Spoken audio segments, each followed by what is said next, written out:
هي فين الصابونه؟ عاوز اغسل ايدي.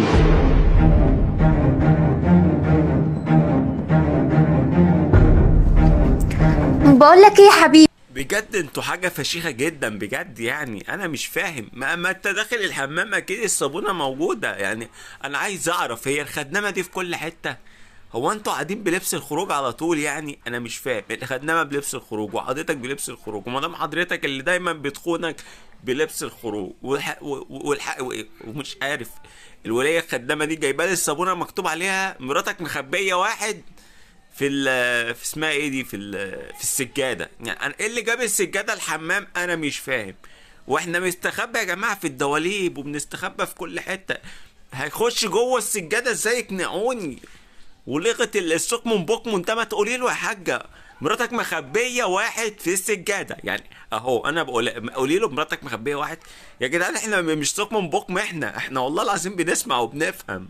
اخرج اغسل ايدك في المطبخ. اشمعنى يعني؟ عادي يا حبيبي، عشان ادخل اغسل السجادة اللي وراك دي. امال الشغاله لازمتها ايه؟ ما هي ست كبيرة لا هو انت حضرتك ما تعرفش دي مش شغالة، دي احنا جايبينها بس ايه بتقدم تقول رسايل لحضرتك. دي مش شغالة، الشغالة واقفة قدامك اهو. يعني احنا جايبين شغالة وهي بتقول لك انا همسح السجاير. لا دي بس كل مهمتها حضرتك بتقول لك ايه، تجيب لك صابونة مكتوب فيها مثلا ايه مراتك مخبية واحد في السجادة، مراتك مخبية واحد تحت الحوض. فدي بتقضي رسايل. سوكمون بوكمون دي ما بتتكلمش. سوكمون بوكمون يا عم الحاج. طب ما حضرتك ما تشوف السجادة يمكن تلاقي فيها حاجة، ممكن تلاقي فيها فار يطلع ينط في وشك ونخلص بقى. وقايمة بشغل البيت كله، فانا قلت اساعدها. ماشي يا حبيبتي، ادخلي شوفي هتعملي ايه.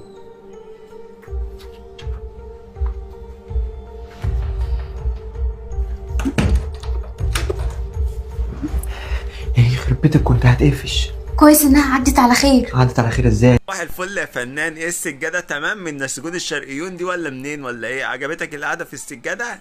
نجيب لك ايه تشتي عشان تستحمى جواها ولا ايه؟ عجبتك القعدة؟ يا ابني انت مش الفيديو اللي فات كنت مستخبي تحت الحوض، دلوقتي في السجادة؟ هو يا ابني هو انت تخصص ايه؟ تخصص انت احواض وسجاجيد؟ ما انا عارف ان العيد رمضان داخل بقى والعيد داخل، بنعوز ايه نعمل السجاجيد وبتاع واخد بالك ونلمع تحت الحوض. فانت ظابط الكلام، انت زي الفل واكرم زي الفلين بصراحه. انت مش واخده بالك من اللي احنا فيه؟ احنا لسه موجودين جوه الحمام ما خرجتش. بس انا مش عارفة اعمل ايه في المصيبة دي بصراحة، انا في موقف صعب قوي. يعني انت في موقف صعب وانا في موقف سهل. بقول لك ايه، المحروس اللي بره ده هينام امتى؟ بص هو اخره الساعة 12 والساعة دلوقتي 11 ونص يعني. يا جماعه ما تقلقوش، اكرم ده فقد كل حاجه، فقد حاسه السمع وحاسه البصر وجميع الحواس. يعني حضرتك فاضل له نص ساعه وينام.